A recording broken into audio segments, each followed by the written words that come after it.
So today we played St. Joe. Unfortunately, we lost 3-2. However, we played a great game. This was one of the most competitive teams we've played so far. To me, I think that it's a very big deal, and it's definitely one of our most competitive games of the season because it's just something that we've always had against St. Joe. Like, it's always Hamilton versus St. Joe, runs a town, you know what I mean? Like, it's all, growing up in Hamilton, it's just always been a big deal. So back when I was in high school, it was a game that we played every single year.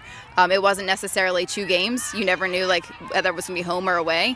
And then when Hamilton transitioned into the Tri-County, they tried to get the game more frequently, but it wasn't necessarily something that was always done. But now that we're back in the Cape, we have seen St. Joe 2 or 3 times a year since we've transitioned back to the Cape. Going into this game, there's just a lot of high intensity. Obviously, having a crosstown rival every single time, it's always usually the most intense game.